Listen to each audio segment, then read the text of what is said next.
მოგესალმებით ძვირფასო მეგობრებო. დღევანდელ ვიდეოში გაგახსნოთ კიდევ ერთ მორიგ ძალიან ძლავრ ტექნიკას და მეთოდს იმ ამოცანების გადასაჭრელად, რომლებიც მოითხოვენ ჩემგან ყოველდღიურ აქტივობას, მაგრამ რაღაც მიზეზების გამო ვერ არ ვანხორციელებთ.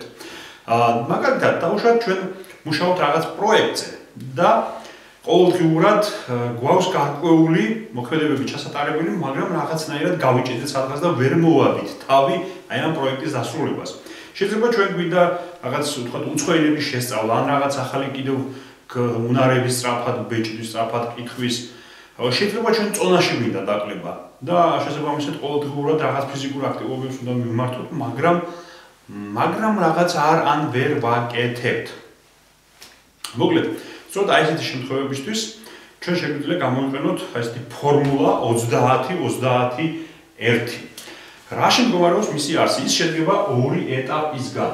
პირველი ეტაპი, პირველი ნაბიჯი, ეს არის განსაზღვროთ ერთი კონკრეტული ქმედება, რომელიც ჩვენ უნდა განვახორციელოთ ყოველდღიურად სწორედ აი ამ ჩვენი მიზნის მისაღწევად. უფრო გასაგები რო იყოს, მე ახსნი ამას ისევ ჩემს მაგალითზე. ჩემ შემთხვევაში მე გავიჭედე ჩემი პირველი წიგნის წერის დროს ერთ-ერთი მონახაზის პროცესში მთელი ერთი წლის განმავლობაში. რა იყო ჩემი ერთი ქმედება ყოველ დღე, რომელიც მე უნდა განვახორციელებინა. ეს იყო ყოველდღიურად დამჯდარიყავი და დამეწერა ელემენტარულად, ხო? რაღაც მასალა შემექმნა ჩემი წიგნისთვის. თქვენ შემთხვევაში ეს შეიძლება იყოს ნებისმიერი რამ. იქ ყოველდღიურად რაღაც სიტყვების შესწავლა, ყოველდღიურად ვარჯიში, ფიზიკური აქტივობა, ან პროექტის რაღაც ნაწილის გაკეთება, ნებისმიერ შემთხვევაში თქვენ თვითონ უნდა გადაწყვეტოთ ერთი კონკრეტული ქმედება, რომელსაც ჩვენ გავაკეთებთ ყოველ დღე 30 წუთის განმავლობაში. მინიმუმ 30 წუთის განმავლობაში გავაკეთებთ ყოველ დღე, ყოველ დილით. რატომ დილა? იმიტომ რომ დილით ადამიანთა აბსოლუტური უმრავლესობა არის ყველაზე უფრო აქტიური. ასე დროს ჩვენ ვართ ყველაზე უფრო ენერგიულები, აი თებს გადავდგამ აი ეს ხასიათზე. ასე დროს ჩვენი კონცენტრაციის უნარი, რაღაც საკითხებზე ფოკუსირების უნარი არის ბევრად უფრო მაღალი ვიდრე სხვა მონაკვეთში. და სწორედ ამიტომ ჩვენ ყოველ დილით მინიმუმ 30 წუთის განმავლობაში აი ამ ერთქმედებას შევასრულებთ. თქვენ შეგიძლიათ უფრო მეტიც გააკეთოთ. ჩემ შემთხვევაში მე საათნახევარს ვუთხოვდი ყოველ დილით, სანამ სამსახურში წავიდოდი აი ამ წერის პროცესს, წიგნზე მუშაობის პროცესს. თქვენ შეგიძლიათ აიღოთ 30 წუთიდან ნებისმიერი თქვენთვის გასაყრელი დრო და ამას ვაკეთებთ მომდევნო 30 დღის განმავლობაში. რატომ 30 დღე? 30 დღე შეიძლება არ იყოს საკმარისი ან არც დასჭირდეს. ჩემ შემთხვევაში ზუსტად ერთ თვეში მოვჭი. მაგრამ ამ შემთხვევაში 30 დღეს არ შემდგომი დატვირთვა. ნებისმიერ შემთხვევაში 30 დღე ყოველდღიური 30 წუთიანი აქტივობით, ერთი და იგივე საქმის კეთებით ჩვენ მივიღებთ ისეთ შედეგს აი ამ ჩვენს პროექტში, კონკრეტულ ამოცანის გადაწყვეტის პროცესში, რომელიც უკვე თავისთავად გახდება ჩვენი მოტივატორი, ჩვენთვის ბიძგის მიცემი, რომ გავაგრძელოთ ეს ქმედება, სანამ არ მივვალთ საბოლოო შედეგამდე. მაშასე 30 წუთი ყოველ დილით 30 დღის განმავლობაში ერთი კონკრეტული ქმედება, რომელსაც მიყავთ თქვენი მიზნისკენ. ეს არის პირველი ეტაპი. რას ვაკეთებთ მეორე ეტაპზე? რას გულისხმობს მეორე ეტაპი? თავისთავად ალბათ ხვდებით, რომ აი ეს პროცესის დაგეგმა და გადაწყვეტა, რომ ჩვენ გადავწყვეტოთ, რომ აი მე გავაკეთებ, უკვე არ ნიშნავს იმას, რომ საქმე მოგვარდა, იმიტომ რომ სწორედ ამის შემდგომ იწყება მთავარი შემაფარხებელი პროცესები და ის ბარიერები, რომლებიც შემდგომში გარკვეული პერიოდის შემდგომ ჩვენზე მოქმედებს ძალიან ნეგატიურად და ჩვენ ამწყვიტავთ აი ამ ნაბიჯების გადადგმას, ან ისევ წელავთ დროში, რომ ფაქტიურად შემდგომ თავისთავად უკვე ეს პროცესი არად და არ გრძელდება და ჩვენი მიზანიც არად და არ ისყავს ხორცს. რას ვაკეთებთ? პირველი ნაბიჯი მეორე ეტაპისა ეს არის დეკლარირება. დეკლარირება, ანუ საჯაროდ გაცხადება ჩვენი განზრახვისა. ჩვენ ადამიანების წინაშე, ჩემ შემთხვევაში, მაგალითად, როდესაც მე გადავწყვიტე დამენებებინას მისთვის თავი, ნუ ალკოჰოლიკი არ ვიყავი, მაგრამ ძალიან ხშირად მიწევდა, ყველგან თამადად ვეძახდნენ და აი ეს დალევის პროცესი, რომელიც ეს კეიფების და დოსტრების პროცესი, რომელიც ერთ დროს ესე ძალიან აქტიური იყო ჩემს ცხოვრებაში, მე გადავწყვიტე ერთ დროს ამისთვის ეს გადამესვა ხაზი და აი 2011 წლის 31 დეკემბერს 100 მეტი თანამშრომლის წინაშე მე განვაცხადე. საჯაროდ, რომ მე ხვიჩა მეგონია ხვალიდან მივატოვებ დილის პირველი, უკვე დასვამი ვიყავი. პირველი იანვრიდან თქვენ მე ვერ ნახავთ თვალს, მე არ დავлებ, მივატოვებ დალებას. და რა იყო, იცით, აქ დავამატე კიდევ ერთ ძალიან ისეთი მნიშვნელოვანი მომენტი, რომელიც თქვენ კონკრეტულ შემთხვევაში ესეთი გამაძლიერებელი ეფექტის მქონე შეიძლება თქვენ თვითონ მოიფიქროთ. ეს იყო სანამ მოვიყვან ცოლს, ესეთი რაღაც მომენტი. ამას ჰქონდა ორი დატვირთვა. ერთი, ჩემი საკუთარი ქვეცნობიერი ტვინი რომ არ შემეშინებინა და არ მომეტყუებინა რომ მე სამუდამოდ დავანებე დალებას თავი და შესაბამისად უფრო არ გართულებოდა მე თვითონ გამრთულებოდა ამ პროცესზე საკუთარ თავზე მუშაობა. და მეორე და უფრო მნიშვნელოვანი მომენტი აქ იყო საკუთარი გარემოცვაში მოკავშირეების შეძენა. იმიტომ რომ აღმოსავლეთ საქართველოში ამის პრობლემა რამდენადაც ვიცი არ არის, მაგრამ დასავლეთ საქართველოში და განსაკუთრებით სამეგრელოში სუფრასთან რომ მოხვდები და თქვა რომ არ სვავ არის ძალიან რთული გამოსთა, იმიტომ რომ ეგრევე დაგესევა ყველა ქალის და კაცის რას ქვია არ სვავ. რატომ უნდა დალია და მიდის დაძალება ამ სიტყვის სრული მნიშვნელობით. და ძალიან მაგარი ნერვები უნდა გქონდეს რომ გაუძლო აი ამ ზეწოლას, როცა რომელსაც შენ ხვდები.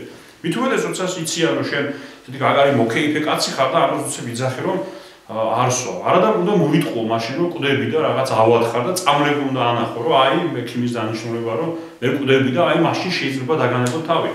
მაგრამ აი ეს მომენტი როდესაც მე ვთქვი რომ ცოლის მოყვანამდე არ სვავ, ამან ჩართო ესეთი რაღაც ტრიგერი უკვე აი ამ ჩემს გარემოცვაში რომ აჰა როგორც იქნა ეთყობა 40 წლამდე მოვიდა ეს კაცი და უკვე მიხვდა რომ უნდა დაოჯახდეს და ეხლა გადაწყვიტა ეთყობა და ამიტომ გადადგა ეს ნაბიჯი. შესაბამისად აი ამ გარემოცვაში სადაც ადამიანებმა იცოდნენ ჩემი ამ პირობის შესახებ, როდესაც კი დაიწყებოდა ჩემზე ზეწოლა რომ რას ქვია არ სვავ, ეგრევე მიჩნდებოდა თანამონა, ასე ვთქვათ, დამხმარეები, რომლებიც იწყებდნენ ჩემს დაცვას.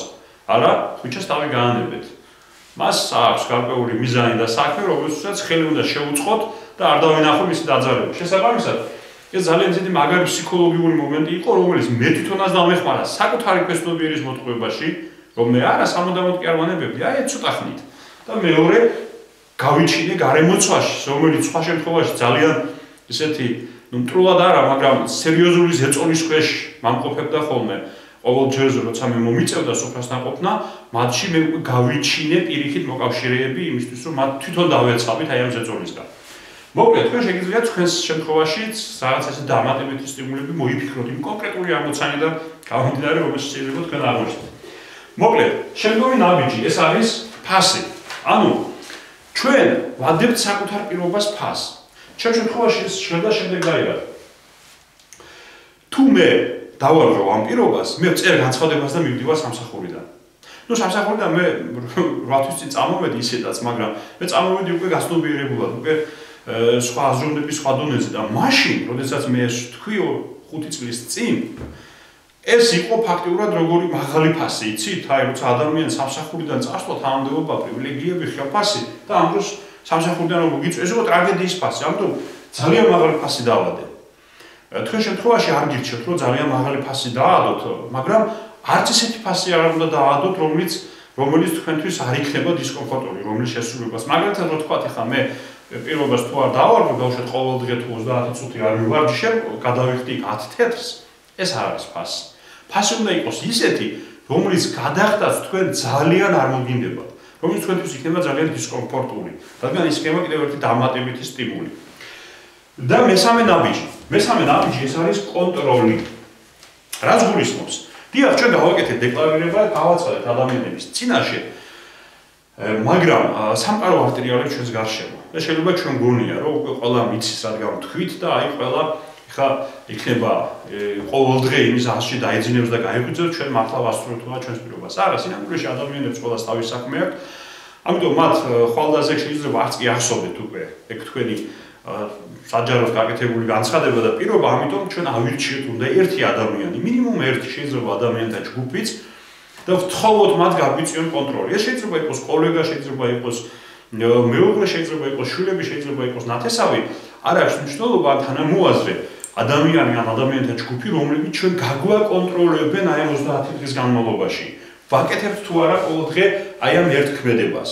და ჩვენ შეგვიძლია სწორედ აი ამ კონტროლებას გადავუხადოთ. ის ფასი, რომელსაც ჩვენ დავდებთ, თქვათ, აი ამ ჩვენი სიტყვის არ შესრულების შემთხვევაში, თუ ეს არის ისეთი ფასი, რომელიც კონკრეტულ ადამიანს უნდა გადავხატო, ხო? ნუ ჩემ შემთხვევაში სამსახურიდან წამოსვლა არ იყო იმისთვის ფასის გადახდა კონკრეტული ადამიანისთვის. მოკლედ, ჩემო ძვირფასო მეგობრებო, პატარა რეზუმე რომ გავაკეთოთ.